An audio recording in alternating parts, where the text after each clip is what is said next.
Welcome to winners academy Prayagraj. तो कैसे हैं आप सब। जैसा कि आपको पता होगा कि हम पहला चैप्टर स्टार्ट कर दिए हैं बायोलॉजी एनसीईआरटी क्लास 12th का। ठीक है, पहला चैप्टर का पहला लेक्चर हमारा हो चुका है जिसमें हमने जीवन अवधि लाइफ स्पेन के बारे में पढ़ा। ठीक है, इसको हमने डिटेल में अच्छी तरीके से कवर किया है। एक बार फिर से मैं बता दे रहा हूं ताकि आपको थोड़ा सा बैक पोर्शन रिवीजन हो जाए। ठीक है, देखिए जीवन अवधि में मैंने आपको क्या बताया कि जब से आपका जन्म होता है और जब आपकी मृत्यु हो जाती है उसके बीच के समय को हम क्या कहते हैं, जीवन अवधि कहते हैं। हर एक व्यक्ति की मतलब हर एक स्पीसीज की जीवन अवधि अलग अलग होती है। जैसे अगर मैं बात करता हूं तोता की, तो तोता की जीवन अवधि लगभग 140 वर्ष होती है, जबकि कौवा की बात करता हूं तो लगभग केवल 14 से 15 साल होती है। ठीक है, यानी यहां से आपको एक चीज और पता चलती है कि अगर मैं साइज की बात करूं तो यहां पर साइज का कोई संबंध नहीं है जीवन अवधि से। अगर आप तोते और कौवे को देखते हैं, मैंने कल आपको डिटेल में ये चीज कवर की थी बच्चा, कि अगर आप तोते और कौवे को देखते हैं तो साइज में लगभग समानता दिखती है, लेकिन अगर इनकी जीवन अवधि आप देखते हैं तो कितना ज्यादा डिफरेंट मिल रहा है। अगर तोता की बात करता हूं तो 140 वर्ष और कौवे की बात करता हूं तो 14 वर्ष, मतलब 100 साल का डिफरेंस है। यानी यहां पर साइज का कोई मतलब नहीं है। आप ये नहीं कह सकते हैं कि तोता और कौवा लगभग साइज में समान है तो इनकी उम्र भी लगभग साइज में समान होगी। ठीक है, इसको हमने बहुत ही डिटेल में कवर किया था। जितने भी पॉइंट थे मैंने कल आपको अच्छी तरीके से समझाया था। आज हम क्या पढ़ने वाले हैं, आज हम पढ़ने वाले हैं रिप्रोडक्शन क्या होता है, इसको हम देखेंगे, क्यों होता है इसको देखेंगे, और सबसे अच्छी बात जो रिप्रोडक्शन है उसके कितने प्रकार होते हैं इसको भी हम इसी लेक्चर पर कवर कर लेंगे। ठीक है, अब देखिए स्टार्ट करता हूं आज के मैं इस लेक्चर को रिप्रोडक्शन से। अब देखिए ये रिप्रोडक्शन है क्या, सिंपल सी बात है। आप रिप्रोडक्शन का मतलब केवल इस बात से समझिए, जो जीव होते हैं वो अपनी स्पीसीज को बनाए रखने के लिए अपने से छोटे संतान को, अपने से छोटे जीवों को क्या करते हैं, जन्म देते हैं, जिनको हम बोलते हैं संतान। और इस प्रक्रिया को हम बोलते हैं रिप्रोडक्शन, और रिप्रोडक्शन को हम डिटेल में पढ़ेंगे। ठीक है, रिप्रोडक्शन बहुत ही सिंपल, बहुत ही अच्छा। यहां पर आप जो बेसिक नॉलेज आपको मिलने वाली है वो इसी चैप्टर से मिलने वाली है। ठीक है, अब यहां पर एक बहुत ही प्यारा सा क्वेश्चन आता है कि जीव रिप्रोडक्शन क्यों करते हैं। सिंपल सी बात है। ठीक है, अब देखिए जीव रिप्रोडक्शन इसलिए करते हैं क्योंकि वो अपने जाति का अस्तित्व बनाए रखना चाहते हैं। सपोज है जैसे आप अपने परिवार में हैं, ठीक है, आप चाहते हैं कि हमारे बच्चे हों ताकि वो हमारे बाद जितनी भी हमारी संपत्ति या जो भी हमारा बनाया हुआ है अभी तक, वो उसको क्या करे, उसको आगे संभाले। ठीक है, सभी व्यक्ति ऐसे सोचते हैं, ऐसे जानवर भी सोचते हैं, अपने जाति का अस्तित्व बनाए रखते हैं। ये मेन पॉइंट है, जाति के अस्तित्व को बनाए रखते हैं। ठीक है, ये चीज समझ में आ गई कि नहीं आ गई। आगे बढ़ते हैं। अब हम देखेंगे कि भैया ये जाति के अस्तित्व को बनाए रखते हैं। ठीक है, रिप्रोडक्शन में एक प्रक्रिया और होती है। रिप्रोडक्शन में होता क्या है, जो जेनेटिकल हमारे कैरेक्टर होते हैं वो एक पीढ़ी से दूसरे पीढ़ी में निरंतर ट्रांसफर होते रहते हैं। अगर मैं आपकी बात करता हूं और आपके पिताजी की बात करता हूं तो कुछ ना कुछ दोनों में समानताएं आपको देखने के लिए मिल जाएंगी। जब भी घर में आप देखे होंगे, जब भी घर में बच्चे वगैरह का जन्म होता है तो अक्सर बातें ये होती हैं कि ये अपने पापा के समान दिख रहा है, अपनी मम्मी के समान दिख रहा है, इसकी नाक अपने पापा के समान है, इसका कान इसके मम्मी के समान है, ऐसे करके आप कंपेयर करते हुए देखते होंगे लोगों को। ठीक है, तो आखिर ये समानता आई कहां से, तो ये समानता जेनेटिकल कैरेक्टर की वजह से देखने के लिए मिलती है। हमें अपने माँ और बाप दोनों के कैरेक्टर देखने के लिए मिलते हैं। आपको पता है 23 और 23 जोड़ी गुणसूत्र होते हैं, जो कि 23 जोड़ी गुणसूत्र मतलब अपनी माता जी से और 23 जोड़ी गुणसूत्र अपने पिताजी से, आधे आधे गुणसूत्र हमें ट्रांसफर होते हैं। ठीक है, ये चीज समझ में आ गई। अब देखिए जब पीढ़ी दर पीढ़ी निरंतरता का मतलब तो आप समझ गए। ठीक है, अब बात ये आती है कि ये जो निरंतरता होती है वो बनी कैसे रहती है, ध्यान दीजिएगा। ठीक है, अब देखिए आपने देखा कैरेक्टर ट्रांसफर हुए, हम में कैरेक्टर आ गए। ठीक है, अब क्या होगा, अब जब हमारा जन्म हुआ ना, फिर जन्म के बाद हमारी होगी ग्रोथ। अब आप धीरे धीरे, पहले बच्चे थे, फिर आप क्या होंगे, धीरे धीरे बड़े होने लगेंगे। फिर जब ग्रोथ हो जाएगी, आपकी ग्रोथ कंप्लीट हो जाएगी, तो ग्रोथ के बाद परिपक्वता अवस्था आएगी। मतलब कुछ ऐसे भी कैरेक्टर रहते हैं जो अभी तक प्रकट नहीं हुए, जैसे लैंगिक। आप आगे जब रिप्रोडक्शन पढ़ेंगे, जब सेकंड चैप्टर में आपको पढ़ाऊंगा तब आपको बहुत सारी चीजें मैं बताऊंगा। बहुत सारे ऐसे कैरेक्टर आपके रहेंगे जो कि छिपे हुए रहते हैं, जो बाद में परिपक्वता के दौरान क्या होंगे, परिपक्वता के दौरान वो अपना कैरेक्टर मतलब अपने प्रभावों को दिखाने लगेंगे। ठीक है, फिर जैसे परिपक्वता पूर्ण हो जाएगी, आपके अंदर अच्छी तरीके से परिपक्वता आ गई, तो अब आप जनन करने के लिए मतलब जनन करने के योग्य हो चुके हैं। अब जनन करेंगे आप। जनन भैया क्यों करेंगे, अभी मैंने बताया, क्योंकि आपको अपनी जाति का अस्तित्व बनाए रखना है। अगर मानव जनन ही नहीं करेगा तो मानव जाति नहीं बचेगी, फिर तो जानवर बस बचेंगे, और जानवर नहीं करेंगे तो जानवर खत्म हो जाएंगे। ठीक है, तो अपनी जाति मतलब अपनी स्पीसीज की निरंतरता को बनाए रखते हैं, अपनी जाति के अस्तित्व को बनाए रखते हैं। अब देखिए जनन के दौरान क्या होगा, जनन के दौरान संतति आएगी कि नहीं आएगी। ठीक है, संतति आएगी। ठीक हो गई। अब देखिए संतति आ गई। ठीक, अब बात ये होगा, ठीक है, रिप्रोडक्शन वगैरह हो गया। अब इसके जीवन का जो मेन जो भी काम था वो इस दौरान तक होता है, पूरा काम हो चुका है। अब धीरे धीरे जीर्ण अवस्था की तरफ ये बढ़ेगा, मतलब धीरे धीरे अब ये बुढ़ा होने लगेगा। ठीक, अब जैसे बुढ़ा होगा फिर इसके बाद क्या होगा, एक समय के बाद इसकी डेथ हो जाएगी। अच्छा, यहां पर अगर मैं एक क्वेश्चन पूछूं तो अगर यहां से आप लें, जन्म से लें और जन्म से डायरेक्ट जाएं डेथ तक, और इसके बीच के टाइम पीरियड की बात करता हूं तो यही टाइम पीरियड तो जीवन अवधि कहला रहा था। ये क्या कह रहा था? जीवन अवधि। तो अब एक चीज आपको और यहां से क्लियर हुई होगी कि जो जीवन अवधि होती है उसके दौरान कौन कौन सी अवस्थाएं आती है। पहले जन्म होता है, फिर ग्रोथ होती है, फिर परिपक्वता आती है, फिर जनन होता है, फिर जीर्णावस्था आती है, फिर इसके बाद हमारी डेथ हो जाती है। तो ये भी एक क्वेश्चन, बहुत ही अच्छा क्वेश्चन यहां से बन सकता है। तो सारी चीजें बहुत ही अच्छी तरीके से समझिएगा। जब आप एनसीईआरटी पढ़ेंगे तो अब आपको मतलब बहुत ज्यादा कंफर्टेबल लगेगा अगर आप लेक्चर वगैरह लेकर पढ़ते हैं तो। ठीक है, कोई प्रॉब्लम नहीं होगी। अगर आपको कोई प्रॉब्लम वगैरह होती है तो आप कमेंट कर सकते हैं। ठीक, अब देखिए बात ये आती है भैया कि जो रिप्रोडक्शन है हमने समझ लिया, रिप्रोडक्शन क्यों होता है, रिप्रोडक्शन होता क्या है, रिप्रोडक्शन में कौन कौन सी मतलब बातें थी जो इंपॉर्टेंट थी, वो हमने सारी बातें समझ ली। ठीक, अब बात ये आती है कि भैया रिप्रोडक्शन कितने टाइप का होता है। ठीक है, तो रिप्रोडक्शन मेनली 2 टाइप का होता है। सेक्सुअल रिप्रोडक्शन मतलब लैंगिक जनन, एसेक्सुअल रिप्रोडक्शन मतलब अलैंगिक जनन। ठीक है, इन दोनों जनन को हमें डिटेल में पढ़ना है। एनसीईआरटी पर डिटेल पर दे रखा है, बहुत ही अच्छी तरीके से हम कवर करेंगे। एनसीईआरटी की हर एक लाइन कवर करेंगे। मैं कह रहा हूं अगर आप लेक्चर लेने के बाद एनसीईआरटी पढ़ेंगे तो बहुत ही ज्यादा मजा आने वाली है आपको एनसीईआरटी पढ़ने में। ठीक है, तो अब देखते हैं हम अलैंगिक जनन। देखिए, अलैंगिक जनन जो होता है वो लैंगिक जनन से बहुत ज्यादा भिन्नता देखने के लिए मिलती है, क्योंकि अलैंगिक जनन में ना केवल एक जनक की आवश्यकता होती है। मतलब यहां पर ये नहीं है कि मेल अलग रहना चाहिए, फीमेल अलग रहना चाहिए तो ही जनन होगा, ऐसा कुछ नहीं। मेल और फीमेल केवल एक ही जनक की इसमें आवश्यकता ही होती है। ठीक है, अब जब एक जनक की आवश्यकता हो रही है तो जरूरी नहीं है कि युग्मक का निर्माण हो रहा हो, क्योंकि जनक एक है। 2 जनक रहते तो दोनों के अलग अलग युग्मकों के निर्माण होते, लेकिन ये भी जरूरी नहीं है कि युग्मक का निर्माण नहीं भी हो रहा हो। तो हम ये कह सकते हैं कि मतलब अक्सर तो देखने के लिए यही मिलता है कि युग्मक का निर्माण इसमें नहीं होता, लेकिन कभी कभी देखने के लिए ये भी मिल जाता है कि कहीं कहीं युग्मक का निर्माण भी हो जाता है। इसीलिए मैंने ये लाइन लिखी कि युग्मक की उपस्थिति भी रहती है और अनुपस्थिति भी हो सकती है, लेकिन यहां पर अनुपस्थिति के चांसेस लगभग 90% बनते हैं। उपस्थिति बहुत ही कम जीवों में देखने के लिए मिलती है, जो कि आगे मैं आपको बता भी दूंगा। ठीक है, तो और इस पूरी प्रक्रिया को क्या कहते हैं? हम अलैंगिक जनन कहते हैं। परिभाषा मैं आपको लिखाते चल रहा हूं क्योंकि आप यूपी बोर्ड के स्टूडेंट हैं, ऐसे ही आपको लिखना है, बहुत ही अच्छे तरीके से कॉपी आपको बनानी है। ठीक है, अब देखिए जो अलैंगिक जनन है, यहाँ पर कुछ नोट मैं आपको बताना चाहता हूँ, वेरी इंपॉर्टेंट पॉइंट है। इन पॉइंट को आपको एज इट याद रखना है, एटलीस्ट आपको ये पॉइंट पते रहने चाहिए। ठीक है, देखिए अभी मैंने क्या बात की? अलैंगिक जनन की बात की। अलैंगिक जनन में आपको क्या बताया? केवल एक जनक की आवश्यकता होती है, और अगर एक जनक है तो आप गेस करिए, जब एक ही जनक है तो युग्मक तो मां का बनता है और पिताजी का बनता है, दोनों के युग्मक फिर मिलकर जाइगोट का निर्माण करते हैं। यहां पर जब जनक ही एक है तो युग्मक का निर्माण होना लगभग ना के बराबर है कि युग्मक का निर्माण होगा। अब जब युग्मक का निर्माण हो ही नहीं रहा तो और बहुत सारी चीजें होंगी जो नहीं हो रही होंगी, जो कि अभी मैं पॉइंट में डाल के आपको बता भी दूंगा। ठीक है, अब नोट की बात करते हैं। तो देखिए प्लांट में अभी तक आपने देखा जीव में, अगर मैं प्लांट में बात करता हूं तो प्लांट में जो अलैंगिक जनन रहता है उसी की जगह में हमें एक शब्द ठीक बिल्कुल डिट्टो कॉपी रहता है अलैंगिक जनन का, बस हम यहां पर एक वर्ड यूज करते हैं। वो वर्ड क्या है? असंग जनन, जिसके बारे में मैं आपको डिटेल में पढ़ाऊंगा, एक लेक्चर इसके बारे में मैं लूंगा। ठीक है, अब यहां पर आपने क्या देखा? जो प्लांट है उसके लिए हम अलैंगिक जनन यूज ना कर असंग जनन वर्ड का यूज करते हैं, और जीवों में हम इसका यूज करते हैं अलैंगिक जनन का, एसेक्सुअल रिप्रोडक्शन का। ठीक है, और सेकंड नंबर पॉइंट ये है कि अगर मैं बात करता हूं अलैंगिक जनन की यूनिट क्या है, यूनिट बहुत ज्यादा इंपॉर्टेंट है। अलैंगिक जनन की जो यूनिट है वो है कायिक जनन। कायिक जनन का एक लेक्चर आएगा, डिटेल में पढ़ेंगे, बहुत ही डिटेल में एनसीईआरटी पर दे रखा है, बहुत ही अच्छा टॉपिक है, बहुत ही अच्छी तरीके से हम समझेंगे। ठीक है, तो अभी तक आपने क्या देखा कि सबसे पहली बात कि अलैंगिक जनन में केवल एक जनक की आवश्यकता होती है, इसमें युग्मकों का निर्माण लगभग नहीं होता है, और प्लांट में अलैंगिक जनन को हम क्या बोलते हैं? असंग जनन बोलते हैं। और यूनिट क्या है अलैंगिक जनन की? कायिक जनन, जिसको हम डिटेल में पढ़ने वाले हैं। सिंपल सी बात है, मैं 2 बार बता रहा हूं, बार बार, ताकि आपके दिमाग में सारी चीजें कर बैठ जाए, बाद में आपको याद वगैरह ना करना पड़े। अगर आप अच्छी तरीके से कंसंट्रेट होकर लेक्चर को देख रहे हैं तो सारी चीजें आपको एज इट यहीं पर कवर हो रही होंगी। ठीक है, आगे बढ़ते हैं और देखते हैं अब विशेषताएं। जैसा कि मैंने अभी आपको बताया था कि मैं और भी विशेषताएं बताऊंगा। ठीक है, तो देखिए पहली विशेषता तो आपको पता ही है, केवल एक जनक की आवश्यकता होती है। सामान्यतः युग्मकों का निर्माण नहीं होता, यह भी मैंने आपको बता दिया। ये क्वेश्चन पूछा जा सकता है कि अलैंगिक जनन की विशेषताएं बताइए, क्या पता लॉन्ग आंसर में आ गया तो आपको सब कुछ डिटेल में लिखना पड़ेगा। ठीक है, तो पहला जनक की आवश्यकता नहीं होती, क्यों नहीं होती मैंने आपको बता दिया। अब देखिए यहां पर सामान्यतः युग्मक का निर्माण नहीं होता, यह भी मैंने आपको बता दिया। अब देखिए युग्म संलयन नहीं होता। भैया ये युग्म संलयन क्या है? पहले तो हम इसको देख लेते हैं। देखिए सपोज दैट एक है मेल, ठीक है, ये क्या हो गया? मेल, और ये हो गई फीमेल। ठीक है, अब ये क्या करते हैं? अपने अपने युग्मक का निर्माण करते हैं। किसका निर्माण करते हैं? युग्मक का। एन से मैं लिख रहा हूं युग्मक।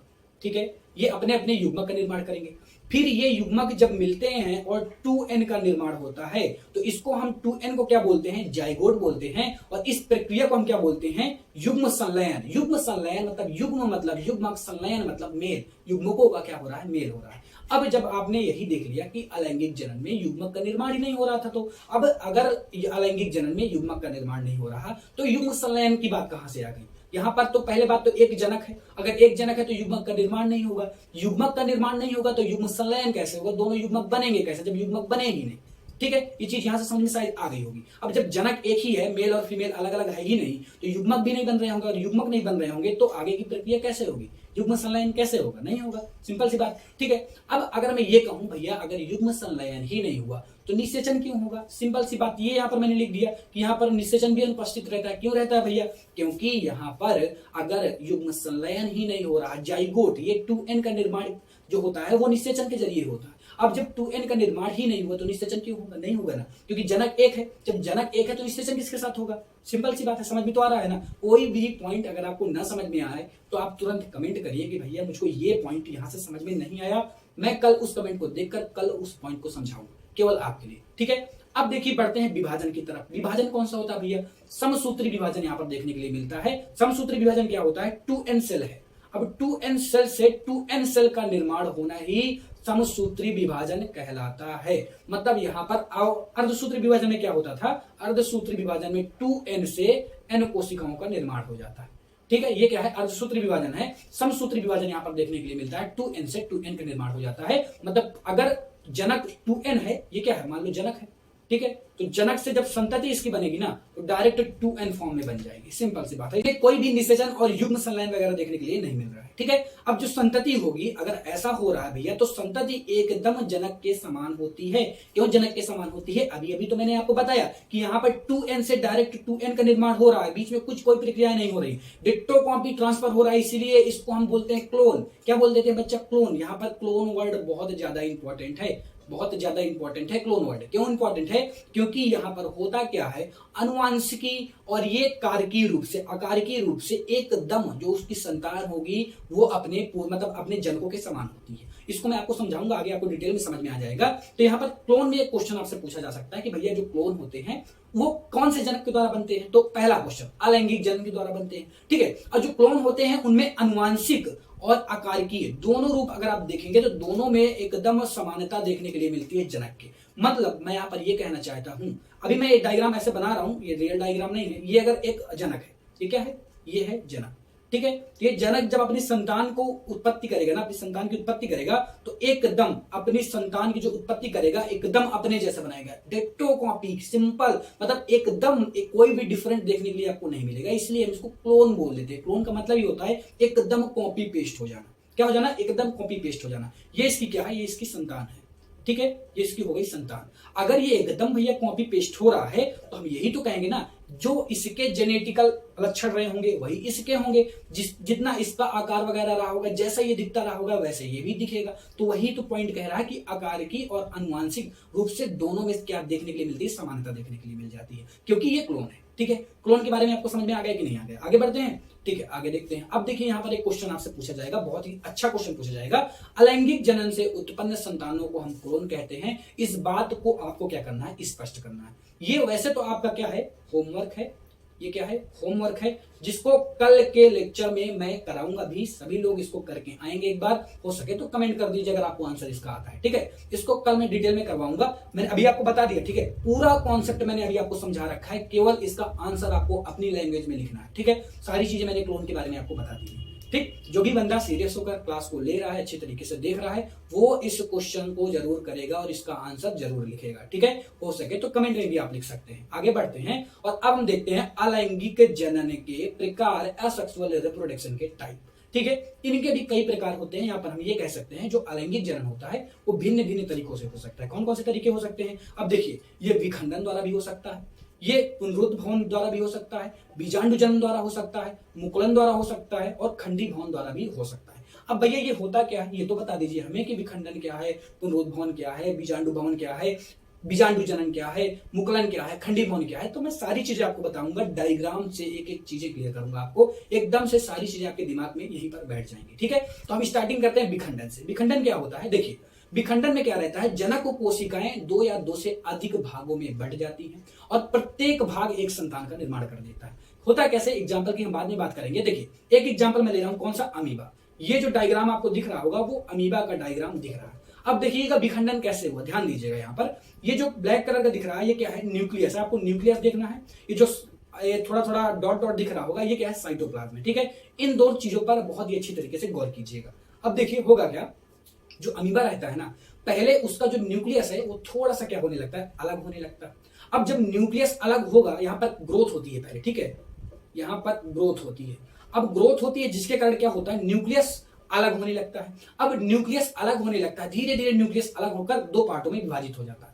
अब यहाँ पर न्यूक्लियस अलग हो गया, धीरे धीरे और साइटोप्लाज्म बढ़ता है, मतलब कोशिका द्रव्य जो है उसकी मात्रा बढ़ने लगती है। तो होता क्या है, कोशिका द्रव्य जो रहता है वो न्यूक्लियस के अगल बगल इकट्ठा होने लगता है, दोनों न्यूक्लियस के अलग अगल बगल क्या होने लगता है, इकट्ठा होने लगता है। अब जब ये अगल बगल इकट्ठा हो रहा है तो बीच में जो कोशिका द्रव्य है वो थोड़ा सा कम पड़ता है। जब बीच में कम पड़ता है तो जो कोशिका मेम्ब्रेन है, ये जो बाहरी मेम्ब्रेन दिख रही है इसको हम बोलते हैं सेल मेम्ब्रेन, तो ये क्या होने लगती है, चपटने लगती है, मतलब ये दबने लगती है और धीरे धीरे क्या करती है, ये अलग हो जाती है। और जो ये अलग होकर दो संतानों को देखिए निर्माण कर दी, ये एकदम अमीबा की तरह दिखते हैं, टू कॉपी अमीबा की तरह दिखते हैं। ठीक है, तो ये अमीबा जो है वो किसके द्वारा विभाजन कर रहा है, विखंडन द्वारा कर रहा है। ठीक है, विखंडन द्वारा कर रहा है। और ऐसे जनन को हम क्या बोलते हैं, अलैंगिक जनन का ही एक प्रकार है विखंडन। विखंडन आपको समझ में आ गया होगा, पहले एक अमीबा था, सबसे पहले उसका हाँ, यहाँ पर एक क्वेश्चन आपसे पूछा जा सकता है कि जो अमीबा है उसके विखंडन की प्रक्रिया को आप समझाइए। तो अब आपको लिखना, तो आप लिख सकते हैं एक अमीबा है, फिर अमीबा का न्यूक्लियस जो रहता है वो क्या करने लगता है, डिवाइड होने लगता है। डिवाइड होने लगता है तो जो साइटोप्लाज्म है वो न्यूक्लियस के अगल बगल इकट्ठा होने लगता है, बीच में जो सेल मेम्ब्रेन है वो दबने लगती है। सेल मेम्ब्रेन के दबने के कारण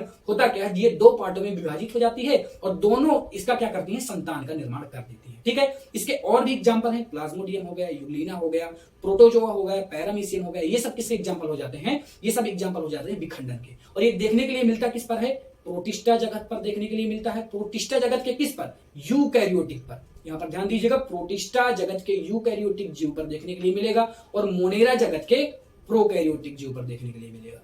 ठीक है, इस सारे पॉइंट आपको लिख के आना है, ये चीज समझ में आ गई होगी। अब हम बात करने वाले हैं मुकुलन की। मुकुलन क्या होता है, डायग्राम से ही देखिए समझिएगा मुकुलन क्या होता है। ठीक है, देखिए ये जो डायग्राम है वो हाइड्रा का है। ठीक है, अब इस डायग्राम को अच्छी तरीके से समझने की कोशिश कीजिएगा।